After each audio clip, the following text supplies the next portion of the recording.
रवि का पुष्य योग पड़े, रवि पुष्य नक्षत्र हो, रवि का पुष्य योग पड़े, उस समय पान के पत्ते पर चंदन से शंकर, एक पान के पत्ते के ऊपर,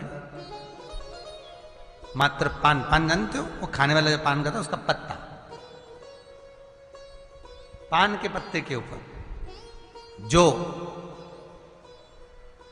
चंदन से शंकर के नाम, पार्वती का नाम और ब्रह्माणी सरस्वती का नाम लेकर शिव को समर्पित कर दे। महाराज उसकी भी तिथि बताइए, बड़ी सुंदर है। जब रवि का पुष्य योग पड़े, रवि पुष्य नक्षत्र हो, रवि का पुष्य योग पड़े, उस समय पान के पत्ते पर चंदन से शंकर, पार्वती और सरस्वती का स्मरण कर कर जो शिवलिंग के ऊपर उस पान के पत्ते को चढ़ाकर 5 बेलपत्र, 3 समी पत्र समर्पित कर देते हैं, उस बच्चे से चढ़वा देते हैं, वो बच्चा कभी पढ़ने में कमजोर नहीं होता, विद्या में बढ़ता ही बढ़ता है। पलटकर माँ बाप को देखना ही नहीं पड़ेगा, बच्चे को कभी भी मां को कहना ही नहीं पड़ेगा कि पढ़ने बैठ, वो खुद पढ़ेगा, रुचि से पढ़ेगा। 5 बेलपत्र, 3 समी पत्र समर्पित कर दें, भगवान शंकर का स्मरण करें और उस बच्चे को प्रणाम करवा कर वापिस लेकर आए, बच्चा विद्या में प्रबल होता है, विद्या प्रखर। भगवान का महत्व क्या केवल कलिकाल में है? नहीं, सतयुग में भी पार्थिव का पूजन होता था। मां पार्वती जी ने पार्थिव लिंग का पूजन करा, मां सती ने पार्थिव लिंग का पूजन करा।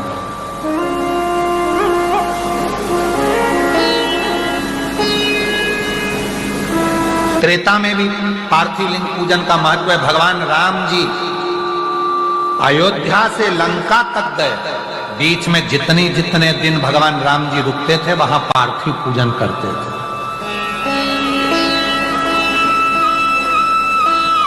और द्वापर में भगवान कृष्ण पार्थिव पूजन करते थे। और कलयुग में आप पार्थिव पूजन करते हो, यही सबसे बड़ा क्रम। कोई ऐसा युग नहीं गया जिस युग में पार्थिव पूजन नहीं हुआ। सतयुग में हुआ, त्रेता युग में हुआ, द्वापर में हुआ, सतयुग में स्वयं मां जगतजननी जगदम्बा ने किया, फिर त्रेता में भगवान श्री राम जी ने करा, द्वापर में भगवान श्री कृष्ण ने करा, और कलयुग में आप सब पूरी दुनिया के लोग पार्थिव पूजन कर रहे हैं। ये शिव तत्व की प्रधान है।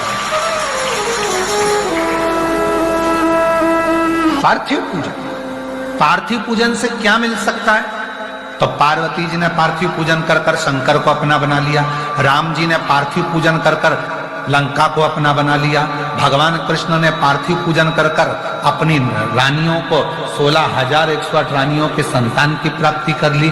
और संसार के लोग कलिकाल में अगर पार्थिव पूजन करते हैं तो पार्थिव पूजन करने से उनके मनवांछित फल की प्राप्ति होती ही है।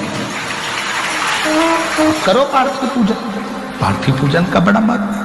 पार्थिव पूजन करने वाला, इसलिए आप लोगों से कहा था अलग से कहीं मिट्टी लेने जाने की जरूरत नहीं है, अलग से कहीं जाने की जरूरत नहीं है। अपने घर में छोटा सा अगर कोई पौधा है, उस पौधे की मिट्टी को थोड़ा सा ऊपर कर लो, थोड़ा सा हाथ को गीला कर कर चारों तरफ से हाथ फेर कर जलाधारी बना दो, उसी मिट्टी की, उसी पार्थिव लिंग की पूजन कर लो, और वहीं पर 1 लोटा भरकर पानी डालकर उसी लिंग का वहीं पर विसर्जन कर दो, हो गई पार्थिव पूजन। इतनी सरल, पार्थिव पूजन से बढ़कर और क्या होगा?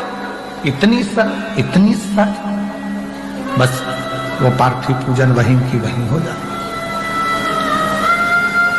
पार्थिव पूजन बहुत कठिन पूजन नहीं है, पार्थिव पूजन बड़ी सरलता के साथ, सहजता के साथ। अब कई लोग कहते हैं गुरुजी हमारे पास कोई सामग्री नहीं हो तो मत होने दो, ना हो कोई बात नहीं, नहीं है कोई बात नहीं।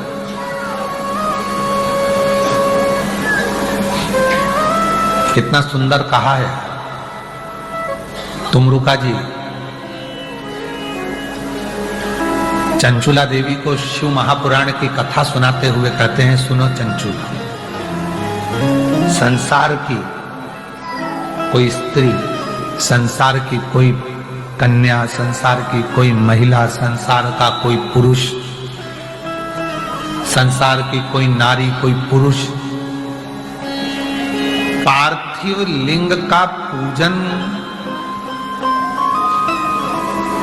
करती है, करता है, उसका दर्शन करती है, करता है, तो वो जो मन में जो कामना करता है, वो कामना देवाधिदेव महादेव को पूरा करना ही पड़ता है। तुमरुका जी करें चंचुला देवी से, तुमरुका जी करें चंचुला देवी।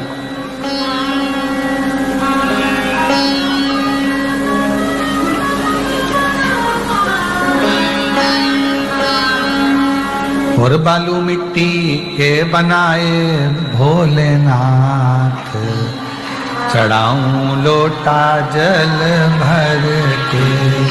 बालू मिट्टी के बनाए भोलेनाथ, चढ़ाऊं लोटा जल भर के। बालू मिट्टी के बनाए भोलेनाथ, चढ़ाऊं लोटा जल भर के। बालू मिट्टी के बनाए भोलेनाथ, चढ़ाऊं लोटा जल भर के। एक वर तुम देना भोले, मांग सिंदूरा भरा हो। एक वर तुम देना भोले, मांग सिंदूरा भरा। श्री शिवाय नमस्तुभ्यम। स्वागत है आप सभी का आपके अपने चैनल देवांश प्रजापति में, जिसमें मैं पंडित प्रदीप मिश्रा जी की कथा डालती हूँ, कथा का सार डालती हूँ और उसके उपाय डालती हूँ। तो आज ये जो वीडियो में आपको उपाय बताया है, ये रवि पुष्य नक्षत्र का उपाय बताया है। तो या रवि पुष्य का भी उपाय होता है, जैसे आज पुष्य नक्षत्र है, नहीं तो एक रवि पुष्य नक्षत्र भी होता है, वो दोनों दिन आप यह कर सकते हैं। तो ये आज पूर्णिमा है और रवि पुष्य नक्षत्र, तो आप यह उपाय जरूर कीजिए। इसमें आपको लेना है एक पान का पत्ता। इस पान के पत्ते के ऊपर चंदन से नाम लिखना है शिव भगवान जी का, पार्वती माता जी का और सरस्वती माता जी का। सरस्वती जी का नाम लिखना है और आपको लेना है 5 बेलपत्र के पत्ते और 3 शमी पत्र के पत्ते। तो यहाँ सब सामग्री वस्तु आपको शिवलिंग के ऊपर समर्पित करनी है। अपने जो संतान है, जो पढ़ाई में मन नहीं लगता है, जो पढ़ाई नहीं करता है, उसके द्वारा समर्पित करवाएंगे। उनका ध्यान कर कर शिव जी, पार्वती जी और सरस्वती देवी जी का ध्यान कर कर और प्रार्थना करिए कि मेरा जो पुत्र है, पुत्री है, वो उसका पढ़ने में मन लगे। यह उपाय कर रही हूँ मैं। और यदि वो बच्चा करता है, उसके हाथ से आप समर्पित करवाते हैं, तो बहुत ही अच्छी बात है, गुरुजी ने बताया है।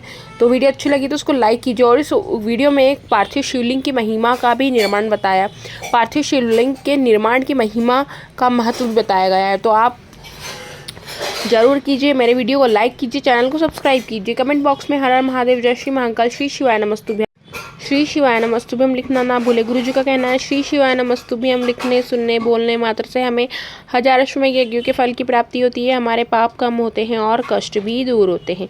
तो आप अवश्य लिखें और वीडियो पसंद आया है तो उसको लाइक भी जरूर करिए और मेरे चैनल को सब्सक्राइब कीजिए और बगल में घंटी जैसे बेल आइकन बटन को प्रेस करना ना भूले। गुरुजी का कहना है कि आप श्री शिवाय नमस्तुभ्यम लिखते हैं और आपका श्री शिवाय नमस्तुभ्यम का कमेंट कोई पढ़ता है, तो आपके श्री शिवाय नमस्तुभ्यम के फल का उस 10% आपको भी प्राप्ति होती है। आपके पढ़े हुए का, लिखे हुए का जो सामने वाला पढ़ता है, तो आपको भी 10% फल की प्राप्ति होती है। तो आप अवश्य लिखें। धन्यवाद।